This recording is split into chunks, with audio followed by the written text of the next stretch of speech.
कांता बहन की दो बहुएं थीं, बड़ी कल्पना और छोटी प्रिया। कल्पना का जैसा नाम वैसा ही काम। सारा दिन कल्पनाओं में रहती, ना कोई काम करती ना कोई धाम। अरे कल्पना बहू, जरा अच्छी सी चटनी पीस दे, आज कुछ मजेदार खाने का मन है। पेट में जलन हो जाएगी माँ जी बुढ़ापे में, और वैसे भी मेरा काम करने का वक्त शाम का है, अब प्रिया को ही बोल दो। इतना कहकर कल्पना वहां से चली जाती है। कांता कल्पना के ऐसे रवैये से काफी परेशान रहती हैं। मैं बना देती हूँ माँ चटनी, ऐसा बोलकर प्रिया माँ को चटनी बनाकर प्लेट में खाने को देती है कि तभी वहां कल्पना आ जाती है। अरे वाह चटनी, जरा चक्कर तो देखूं, बड़े दिन हो गए। अरे नहीं बहू, तू तो रहने ही दे चटनी खाना, पेट में जलन हो जाएगी।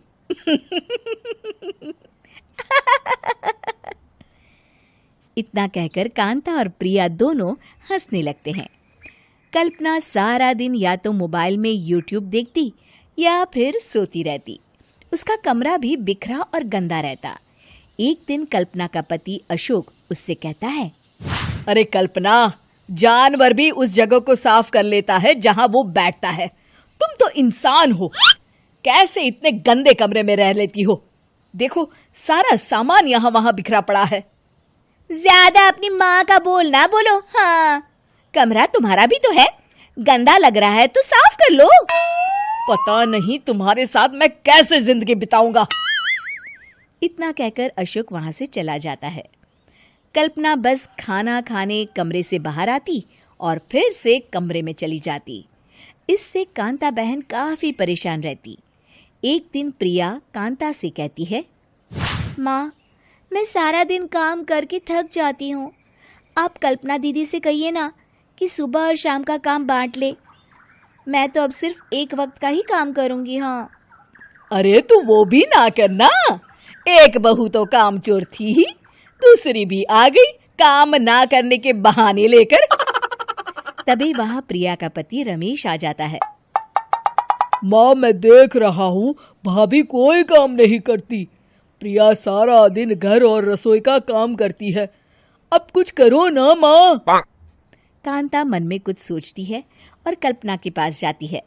कल्पना फोन पर मेकअप करना देख रही होती है। कल्पना, तुम सारा दिन बस मोबाइल देखती हो, घर का कोई काम भी कर लिया करो। प्रिया सारा दिन काम करके थक जाती है, आज से मैंने फैसला किया है, एक वक्त का काम तुम करोगी, सुबह का खाना तुम बनाओगी और रात का प्रिया। आप लोगों ने काम को हवा बना रखा है। अरे पता नहीं थोड़ा सा ज्यादा काम करने में आप लोग घबरा क्यों जाते हैं। और हाँ, बहुत ज्यादा प्रिया की तारीफ मत करिए मेरे सामने, बड़ी बहू तो मैं ही रहूंगी।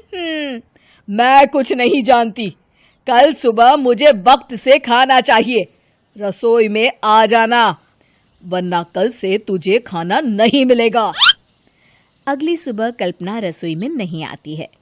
वो देर से सोकर उठती है और बाहर आकर कहती है, अरे भूख लगी है, आज खाने में क्या है? इतनी देर हो गई, आज किसी ने मुझे उठाया भी नहीं, पता नहीं कहाँ है सब। कल्पना को घर में कोई नहीं दिखता। वो रसोई की तरफ जाती है जहाँ बड़ा सा ताला लगा होता है। अरे रसोई में ताला! ओ, मैं तो भूल ही गई थी। माँ ने आज से सुबह का खाना मुझे बनाने को कहा था। हे भगवान, इतने लोगों का खाना बनाना क्या आसान है? तभी घर के सारे सदस्य बाहर से वापस आते हैं। वाह माँ जी, मजा आ गया छोले भटूरे खाकर। मेरे मुंह में तो अभी भी स्वाद आ रहा है। अरे कल्पना, तेरे भरोसे रहते तो हम तो भूखे ही रह जाते। कल्पना को बहुत गुस्सा आ जाता है। अब बहुत हो गया, आज से मैं अपनी रसोई अलग कर रही हूँ, मैं अपना खाना खुद बना लिया करूंगी। कल्पना अपनी रसोई अलग कर लेती है, पर आए दिन उसका देर से उठना और काम न करने की आदत से वो भूखी ही रह जाती थी। उसी के सामने घर के लोग अच्छे अच्छे पकवान खाते और कामचोर कल्पना को जैसे तैसे ही खाना बनाकर खाना पड़ता। पर एक दिन तो हद ही हो गई। माँ, दीदी आज सुबह से कमरे से बाहर नहीं निकली, हमें जाकर देखना चाहिए। सो रही होगी कामचोर कहीं की, पर तुम कहती हो तो चलो देख लेते हैं उसे। कल्पना कमरे में पेट पकड़कर बैठी होती है। हाय मेरा दर्द, पेट दर्द के मारे मर रही हूं मैं।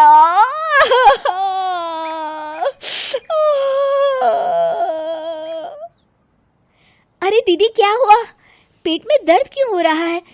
डॉक्टर को दिखाया आपने? माँ। कल्पना खड़ी होती है और माँ जी के पास आती है। मुझे माफ कर दीजिए, अब से मैं सारे काम में मदद करूंगी, कभी आलस और काम चोरी नहीं करूंगी। हाँ हाँ वो तो ठीक है, लेकिन अचानक क्या हो गया जो तू काम करने को तैयार हो गई? कामचोर कल्पना। माँ, लगातार बासी और उल्टा पुल्टा खाना खाने के कारण मेरे पेट में इन्फेक्शन हो गया है। काम न करना पड़े इसलिए मैं 2 दिन का खाना एक दिन ही बना लेती थी।